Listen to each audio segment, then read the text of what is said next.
My name is Emma Caldwell, and if I told you that my own mother was abandoned by the very same prestigious medical family she married into, you'd probably think I was exaggerating. But I'm not. And honestly, that was only the beginning. 3 months ago, as I stood in the emergency room at Brigham and Women's Hospital, watching my mom fight for every breath, I realized something I had never dared to admit out loud. Sometimes, the person standing outside the family is the only one who sees everything clearly. So if you've ever felt invisible in your own home, keep listening because this is my story. Maybe to understand the rest of this story, you need to know the kind of world I was born into, the kind of family Boston newspapers like to call legendary. I'm not saying that to brag. I'm saying it so you can picture the shadow I lived under for more than 30 years.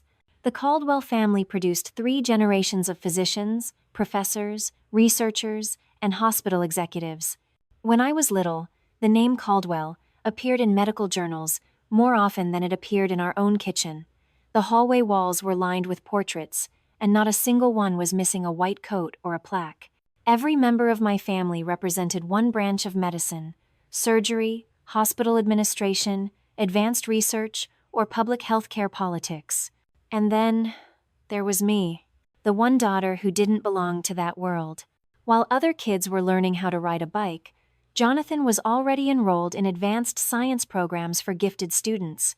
When I was busy doodling in my notebook, Amelia was standing on a stage accepting a state-level research award. By the time I told my family I wanted to major in strategic analytics instead of medicine, the entire table looked at me as if I had betrayed some sacred bloodline. I still remember that night. The way Jonathan offered me that sharp, quiet smirk, the kind that told you he'd already predicted the disappointment. The way Amelia sighed, like my existence alone was an inconvenience. And my mother, she stayed silent for a long time, then gently placed her hand on my shoulder. Her eyes were sad but soft. Back then, I didn't understand what that meant.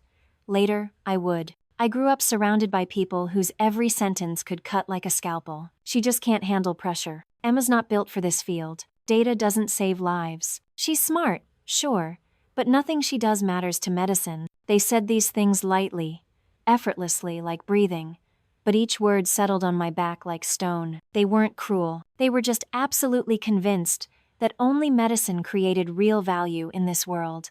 The strange thing is, even after years of being dismissed, I never walked away from them. I'm not the running type. I kept trying to contribute, just in my own way.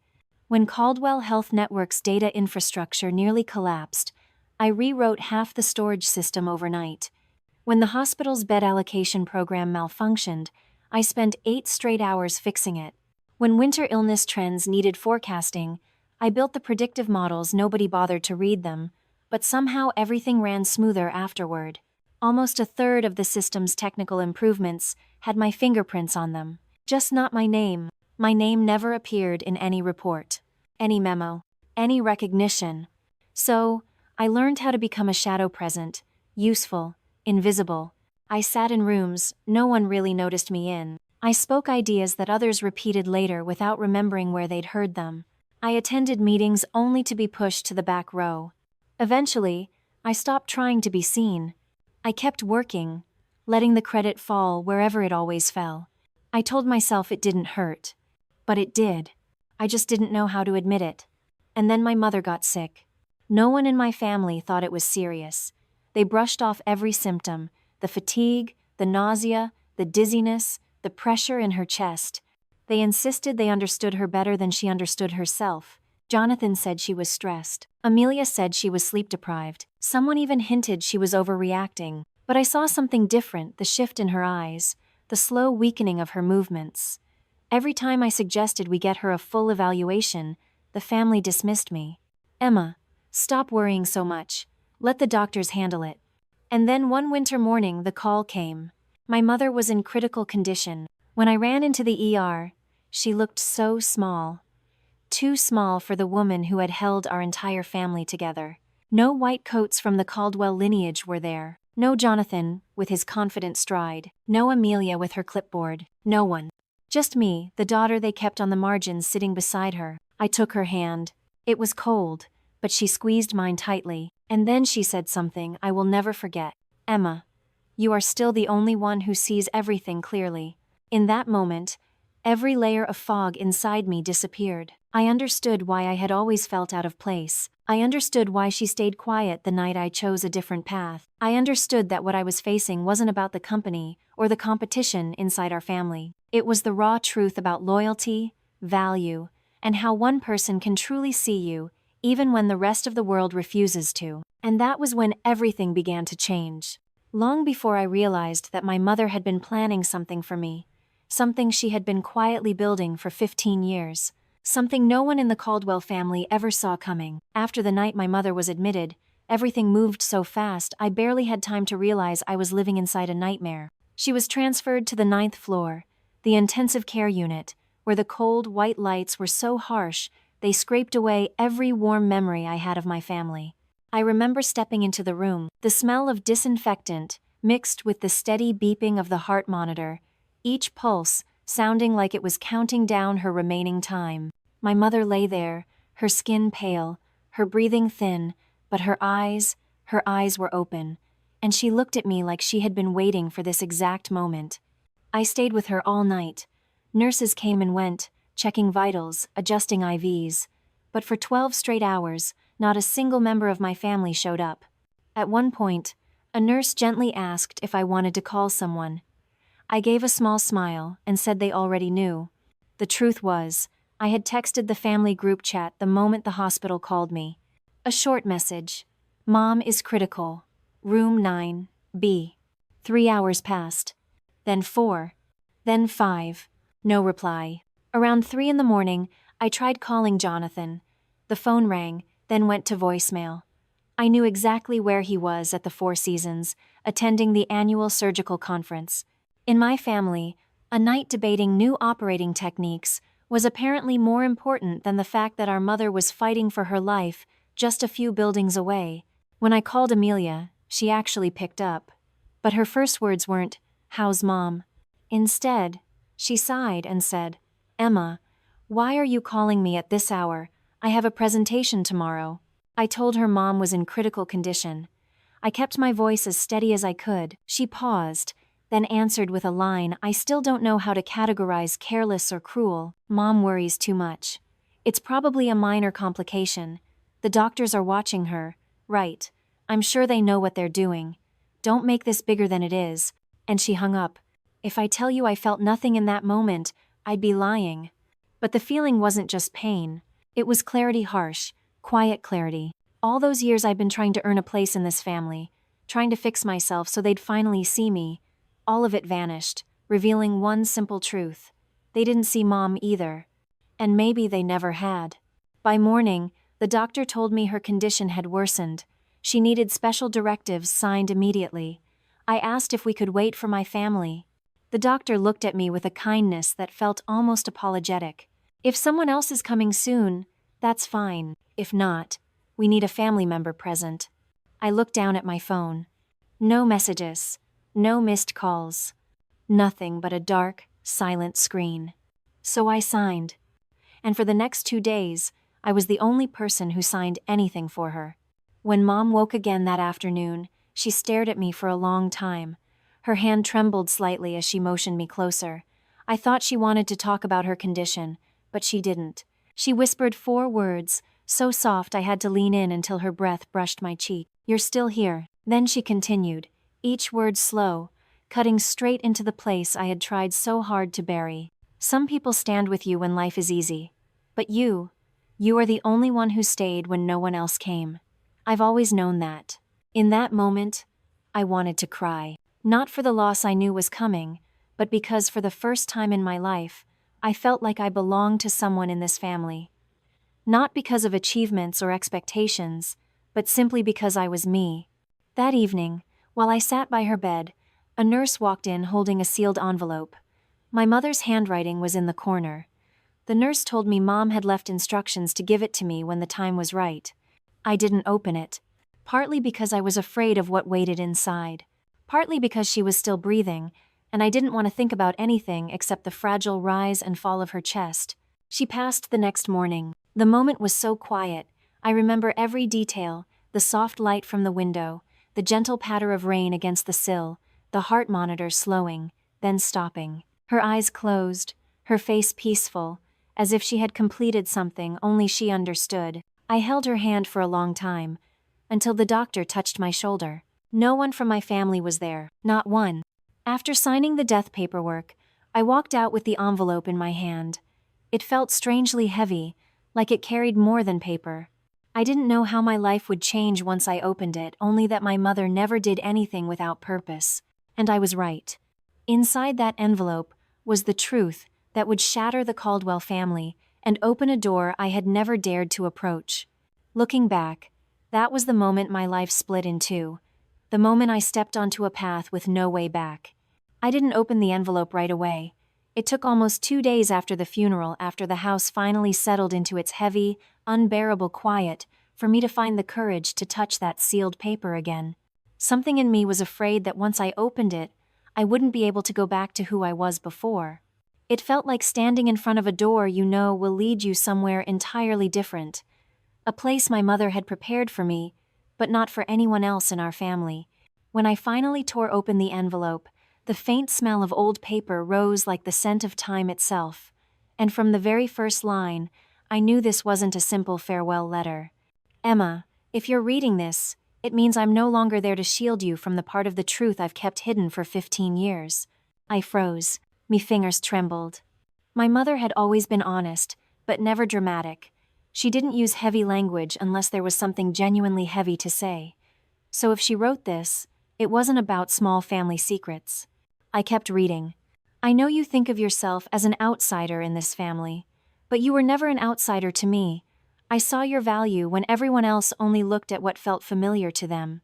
You didn't choose their path, but that never meant you chose the wrong one.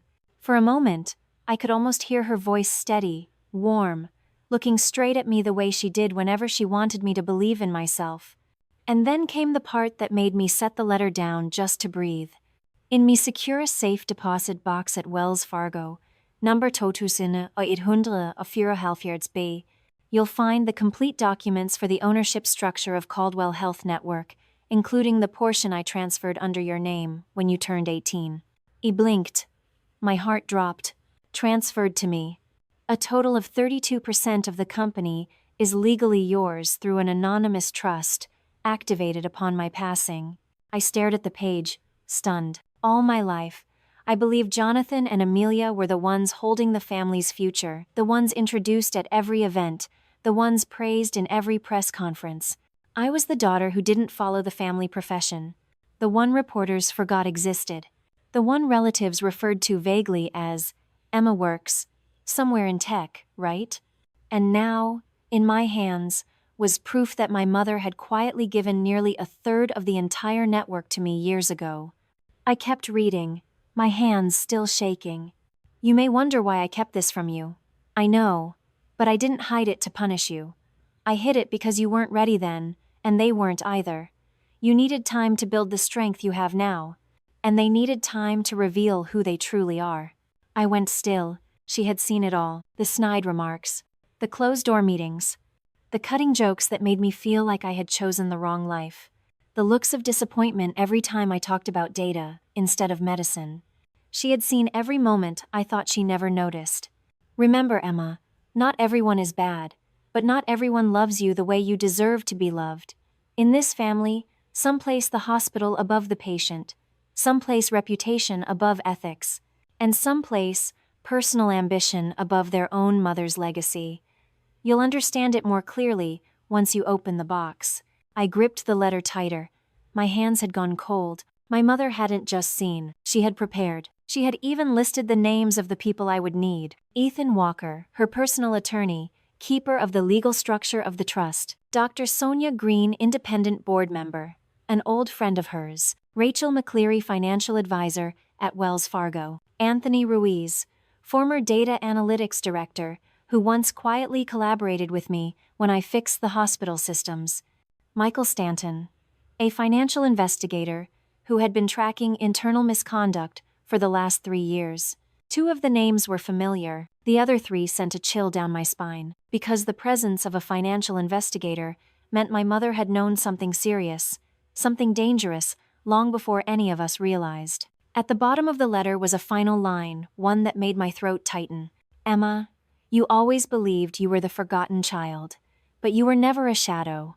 You were the one I chose, not out of affection but out of vision. I sat there for a long time, the room so quiet I could hear the second hand on the clock inch forward. Something inside me shifted, not pride, not anger, something deeper. Awakening, a clarity that felt like stepping out of a fog I'd lived in my entire life. I looked back at the envelope, then at the very last line. Don't open the safe alone. I didn't understand why she wrote that. Not then. But I knew with her, nothing was ever meaningless. And that warning, more than anything else, told me my life was about to change, in ways that would be larger, darker, and far more dangerous than anything I had imagined. And I was right. Because the next morning, when I walked into Wells Fargo, I didn't just open a safe. I opened a secret big enough to rewrite the future of the Caldwell family forever. The next morning, I walked into the Wells Fargo private vault, while Boston was still wrapped in a thin layer of fog. The building stood firm in the center of the city, like it had held thousands of secrets bigger than the people who entrusted them without ever flinching. I stepped inside, with my mother's letter in my pocket, its words still heavy on my chest. It wasn't a farewell letter from a dying mother. It was the letter of a strategist, someone who saw every move before it happened, someone who had quietly prepared me to stand in a place my family never intended to let me reach. A staff member guided me to the basement level, where box 2174B waited. I handed the manager the key. He looked at me with polite caution, almost like he already knew whoever opened this box wouldn't be an ordinary client. When the vault clicked open, I found a small silver metal case inside, compact, but heavy in a way that had nothing to do with weight. I set it on the table, took a breath, and opened it. Inside were 3 thick folders, a USB drive, 2 sealed envelopes, and a dark leather journal. On the first page, in my mother's steady, elegant handwriting, was a single line, Emma, it's time for you to see the truth. I opened the first folder, and within seconds, I understood why she told me not to open the vault alone. It held the real ownership structure of Caldwell Health Network spanning 3 generations, not the polished version my family showed to the press. This was the actual one, witnessed, notarized, taxed, documented. I scanned the shareholder list, the percentages, the transfers over time. On page 3, my eyes stopped. 3% Emma Caldwell, transferred via Anonymous Trust, 2008. Trustee, Lorraine Caldwell. I braced myself against the table, breath caught in my throat. This wasn't speculation anymore.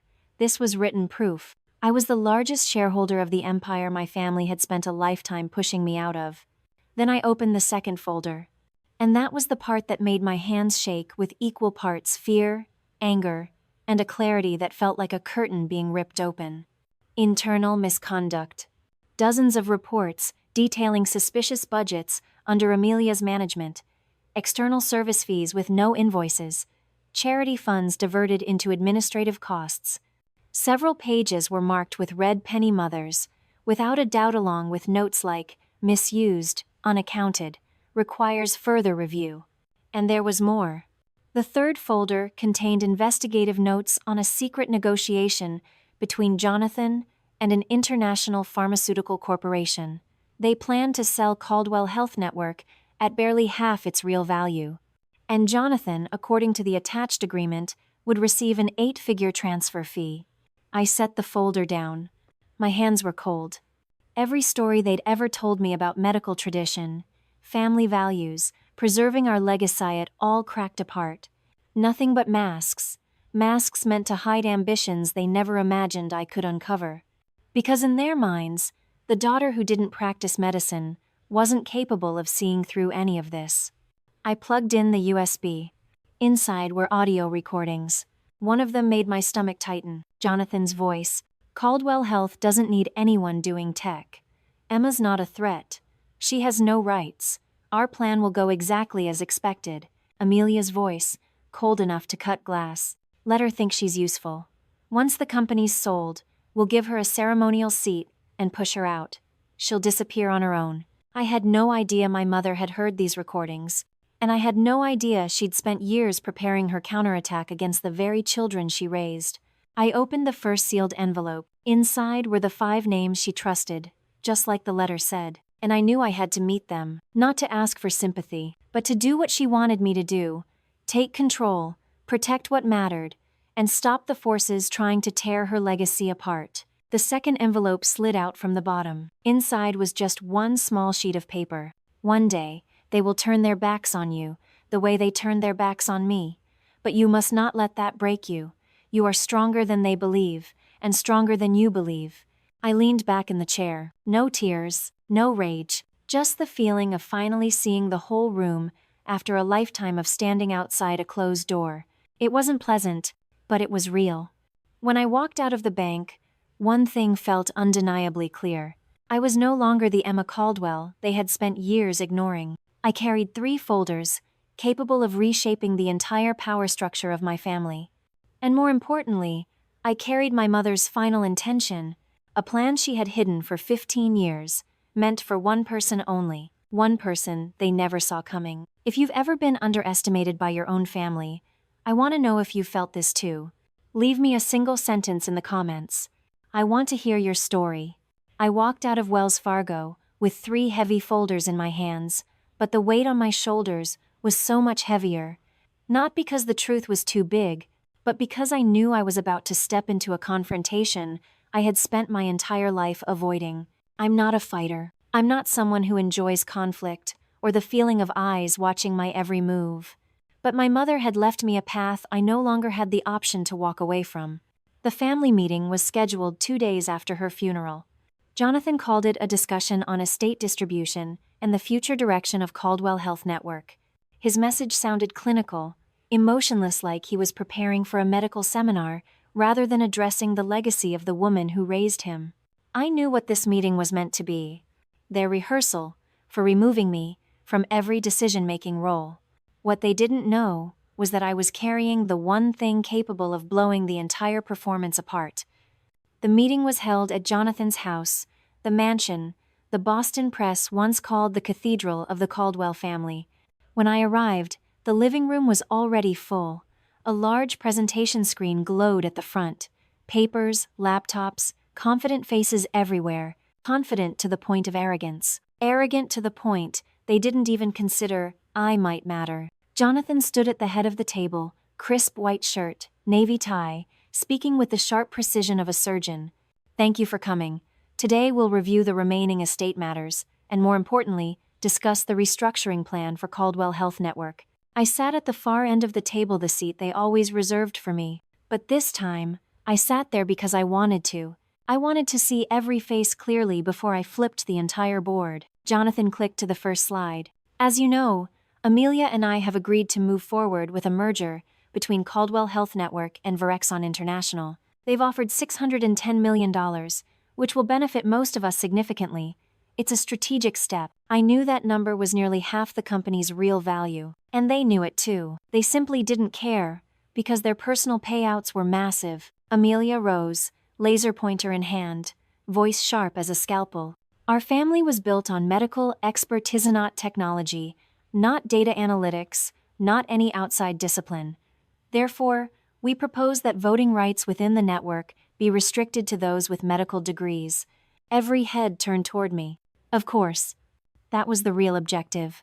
Amelia continued. Emma is family, but she's not a physician. We can't allow someone without medical training to influence the future of a healthcare institution. Jonathan added, we need to preserve the purity of the Caldwell legacy. I let out a small laugh, not sarcastic, just knowing, because they had no idea how close they were standing to the edge. Then I said the one sentence that dropped the room into absolute silence. You talk about legacy, but if a legacy needs to push aside the only person who stayed by Mom's side while she was dying, is it still a legacy worth keeping? The room went so quiet I could hear the air conditioner humming. I placed my bag on the table. The moment it hit the wood, I watched faces shift. Some relatives leaned forward. Jonathan's brow tightened. Amelia stared like she'd just spotted something she didn't understand. They weren't used to me bringing anything to a meeting, let alone a bag full of documents. I looked straight at Jonathan. You say you're protecting Mom's legacy. But she protected it in a different way. One you know nothing about? Jonathan crossed his arms. Emma, this is not the time for emotional outbursts. I opened the first folder. The real ownership structure. This isn't emotion. This is legal. Amelia sprang forward. What are you holding? I flipped to page 3. The notarized document with my mother's signature. I'm holding the truth that Mom transferred 32% of this company into my name back in 2008. The whole room froze. No one breathed. No one moved.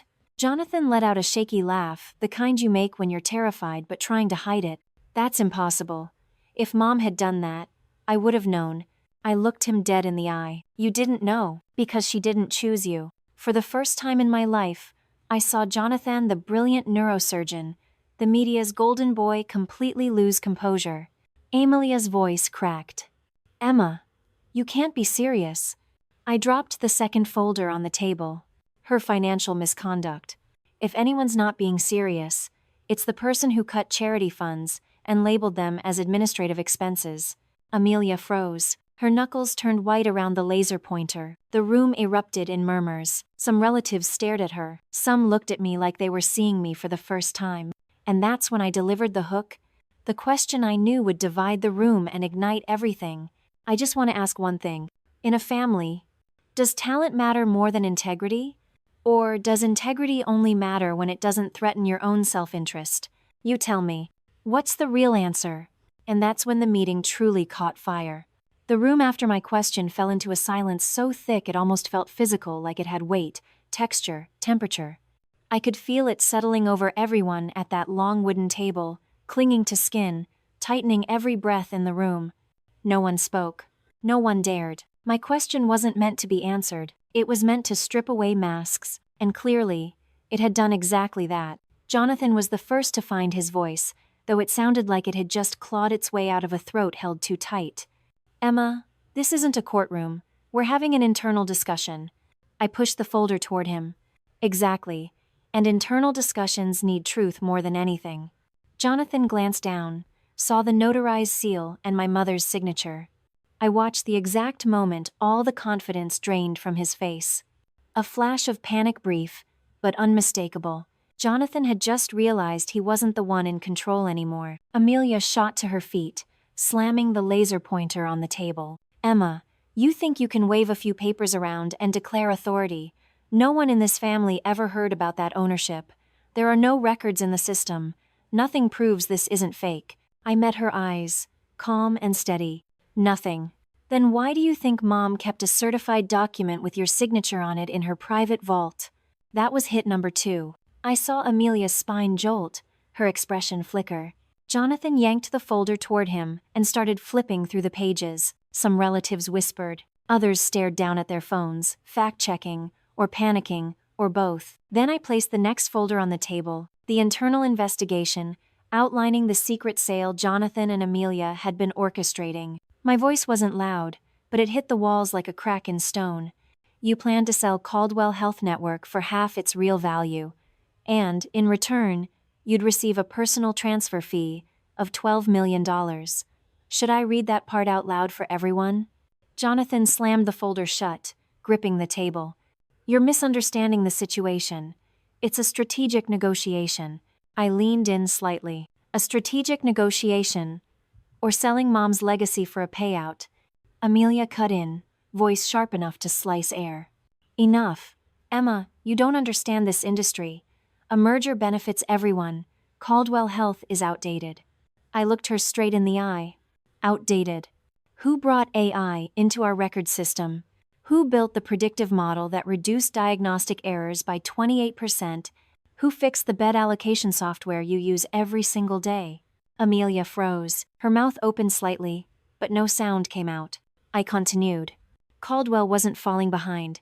You just weren't the one moving it forward. I didn't need to add another word. The truth did all the work. Then one of my uncles stood slowly, voice shaking. Emma, if this is real, your mother prepared this years ago. You have every right. And that was the moment Jonathan completely unraveled. He slammed his palm against the table. No, she has no right. Emma's not a physician. She doesn't understand the real value of this company. She cannot run Caldwell Health. I held his stare for a long moment before delivering the blow I knew would cut the deepest. I may not be a doctor, but I'm the one Mom trusted. The air was sucked out of the room. People looked between me and Jonathan, not comparing careers, but comparing motives. Comparing hearts. Jonathan felt the shift. He stepped around the table toward me, voice low, almost threatening. Emma, you don't know what you're getting yourself into. I replied quietly. I'm not getting into anything. I'm protecting what matters. Amelia moved closer to him, as if the two of them were preparing a desperate counterattack. Even if those shares are real, she said, it doesn't automatically give you influence over the merger. We're doctors. We're the ones who understand this company. I opened the final envelope from my mother, the one they didn't know existed.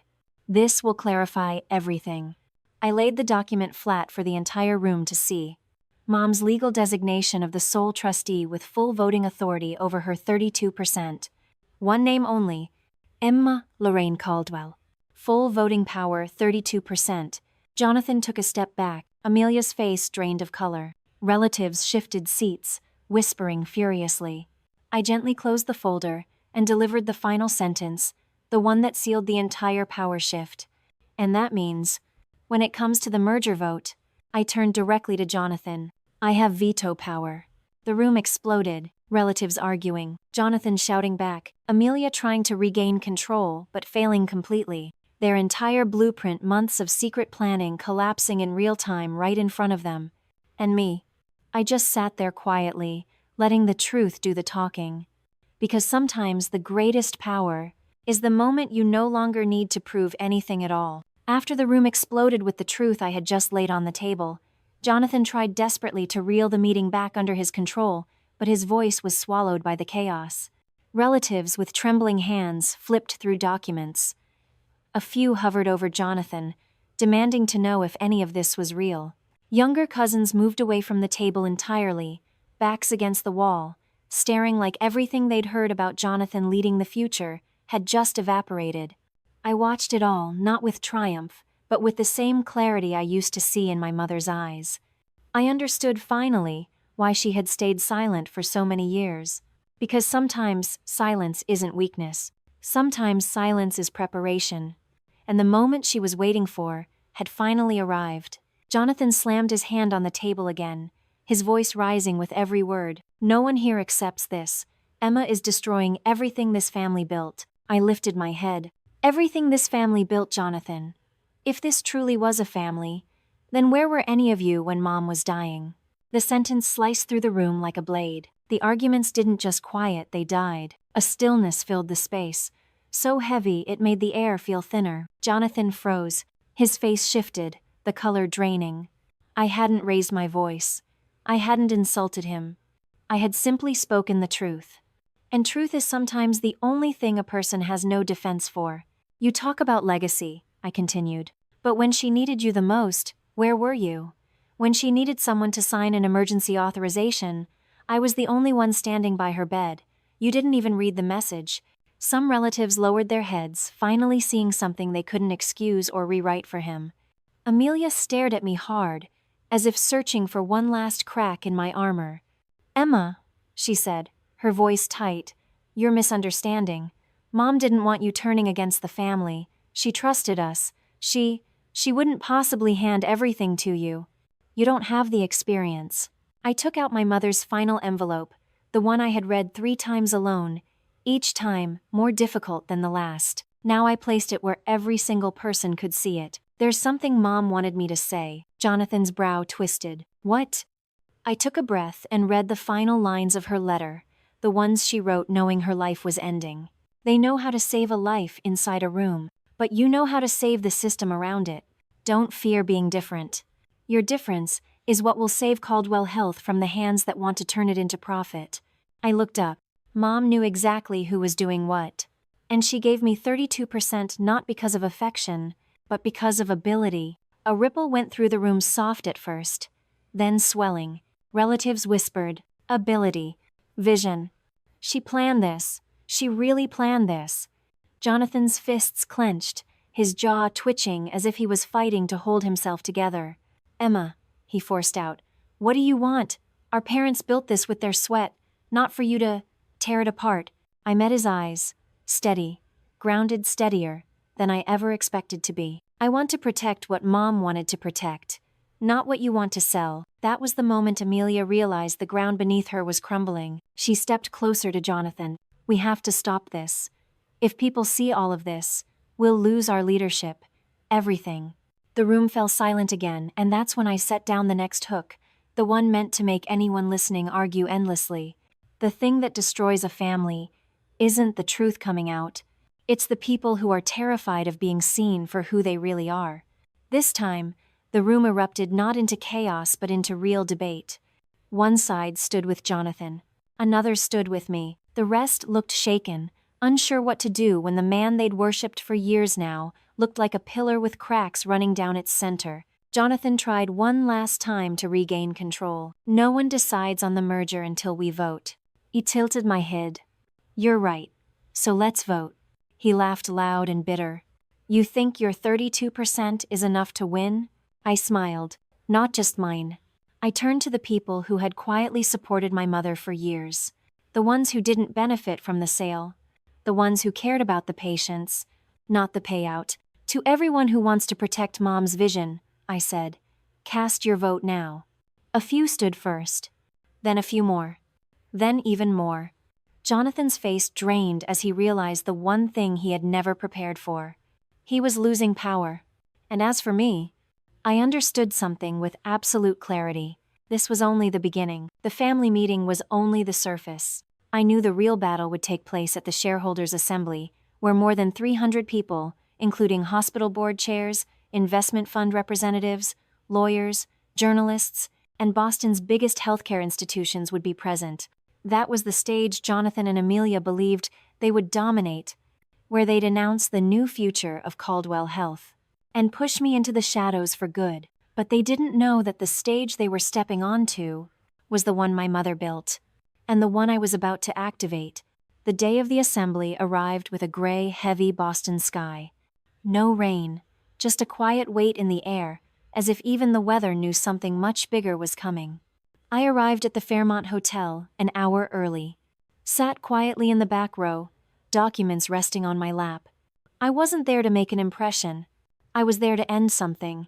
As the hall began to fill, Jonathan entered like a celebrity emerging from backstage, perfect suit, polished shoes, that confident, media-trained smile. Amelia walked behind him, cold and sharp, as if she were heading into an operating room. Neither of them looked at me. That alone said everything. Jonathan stepped up to the podium, his voice booming through the speakers, full of practiced authority. Caldwell Health Network is facing an opportunity to expand globally. And for that, we need leadership from those who understand medicine, those with the expertise and clinical vision, to guide us forward. Every word was a stake in the ground. Every sentence an attempt to push me out of the frame. Amelia took over seamlessly. To ensure long-term stability, we propose a restructuring of voting rights. Only shareholders with medical degrees should retain voting power. I heard murmurs ripple across the hall, most in agreement. Exactly as they had predicted. People trust tradition. People trust the image of doctors saving the world. Jonathan leaned into the microphone. Individuals outside the medical field should focus on their own domains. Technology, finance, or other peripheral specialties. He didn't say my name. He didn't have to. 300 pairs of eyes turned to me. Jonathan smiled thin and sharp. "We cannot allow those without medical training to guide the future of Caldwell Health." The room erupted in applause, and that was the moment I stood. Silence fell like a curtain. No one expected me to approach the stage. Jonathan's smile faltered, freezing midair the moment he saw me walking toward him. Amelia's brow tightened. Her voice dropped. "Emma, this isn't your segment." I stepped onto the stage anyway, positioning myself between them, looking directly at the sea of curious, skeptical, and somewhere in there, hopeful faces. "I have only one question," I began. "If a healthcare company is being underpriced, numbers manipulated, charity funds cut, then is having a medical degree always the right qualification for leadership?" The hall went dead still. Jonathan stepped forward, reaching for the mic. Emma doesn't under. I took it back before he could finish. No. I understand perfectly, and I think everyone here deserves to understand this too. I opened the documents my mother left complete with SEC seals, Wells Fargo authentication, and legally notarized transfer papers. For the past 15 years, I said, my mother transferred 32% of Caldwell Health Network into my name, through an anonymous trust. Legal, certified, activated upon her passing. Several people shot to their feet. Phone snapped photos. A journalist nearly dropped his pen. Jonathan stumbled back, his lips trembling. Amelia gripped his arm hard, whispering, "Stay calm. Don't let her control this." I set the documents on the podium, like placing the final piece of evidence in a courtroom. I'm not a doctor, I continued, my voice steadier than I felt. But I am the largest shareholder in this room. The murmurs surged into a wave. Some raised their shareholder badges. Others peered at Jonathan with growing suspicion. Then I delivered the hook. The line that shifted the entire hall's atmosphere. Not everyone wearing a white coat is here for the patients. And not everyone without a white coat stands outside responsibility. The room changed instantly. You could feel the air move. I turned to Jonathan. You said you want to preserve medical purity. I held up the misconduct files my mother had gathered. This is your version of purity. Jonathan stammered. This isn't, it's not my. I didn't let him finish. As the majority shareholder, I am calling for an immediate vote. Terminate the Virexon merger. Initiate a full system financial audit. Reevaluate the leadership of the CEO, Jonathan Caldwell. The hall detonated. A wave of, I agree. I second.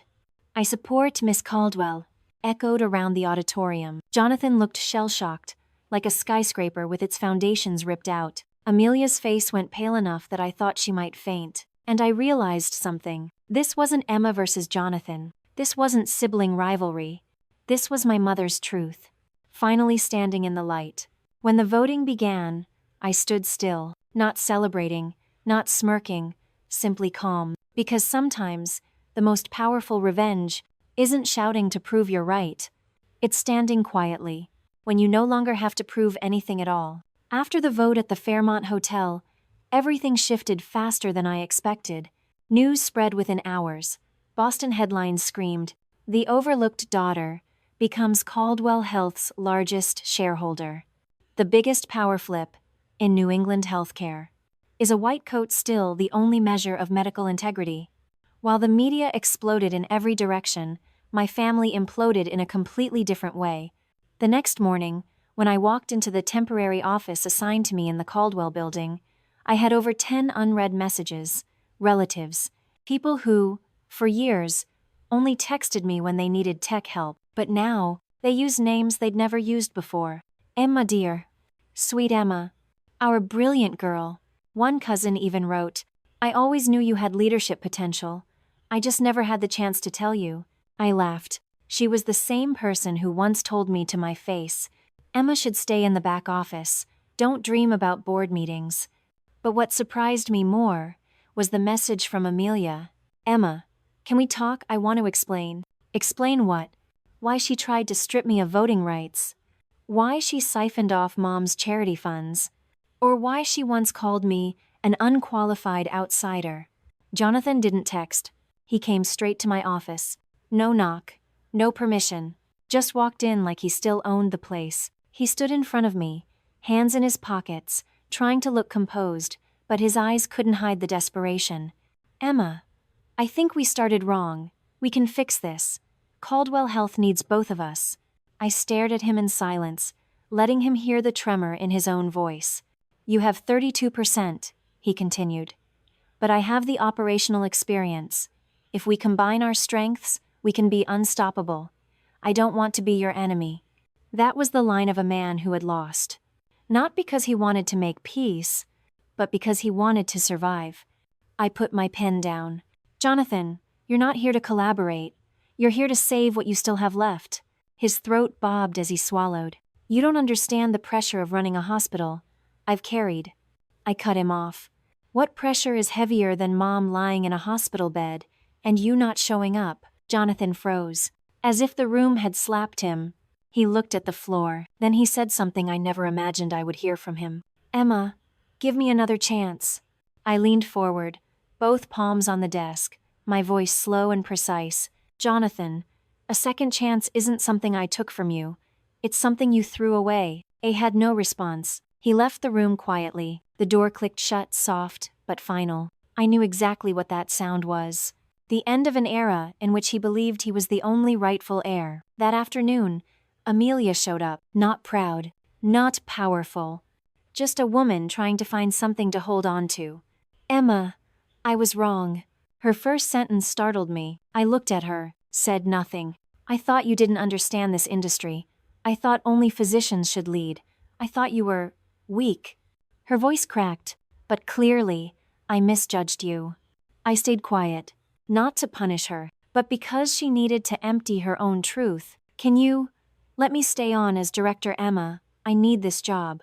If you've ever seen someone who once looked down on you come back asking for one more chance, comment haha so I know we share the same story. I studied her for a long moment.